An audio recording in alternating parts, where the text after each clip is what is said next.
Okay, right now we're going to make blueberry cobbler. So, you take your blueberries, frozen from the freezer. You can pick them fresh and everything, but I always eat them all in my cereal, so being the middle of March, I'm down to frozen now. Okay, and what you're going to do is just put them in dishes. You can use one big pan, 9 by 9, or you can use some small ones. I'm making individual because I'm having guests over this weekend, and I want to make sure I make a variety of stuff for people to eat. So you just sprinkle a little bit of lemon in each one for that tang, you know, of the blueberry. All right, and now to make your topping, what I used was 2/3 cup of brown sugar, a 1/2 cup of flour, a 1/2 cup of oats, 1/3 cup of butter, and 3/4 of a teaspoon of cinnamon. You mix it all up, you blend it all in. That's why your butter needs to be softened first. And then you just pour some on top of each one.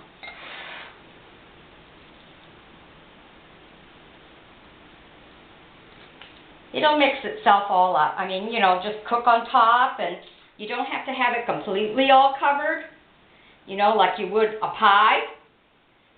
But let me just see how I can stretch this out. If you put it just in little globs and everything, it works out better. Kind of hard to spread because the blueberries would all go with it. Oh, I got plenty to give this one a little bit more. There you go.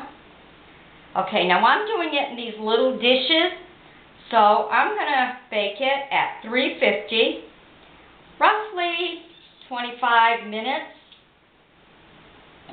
At 25, I'll start looking, because you might need 30. In the bigger pans, if you're making, you know, for a whole family and everything, you're going to want to put it at 375 for at least a half hour, and then check on it. When you see it's all golden brown on the top, then you know you're ready.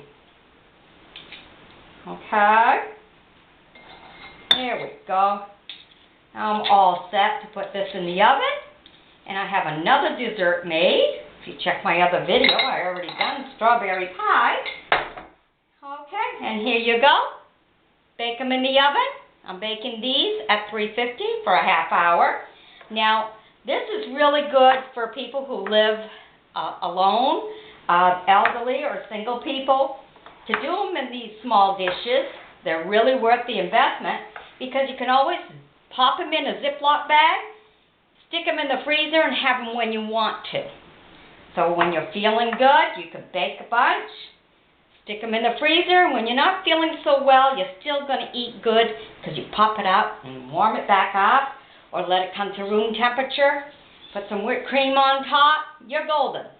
All right? Happy eating!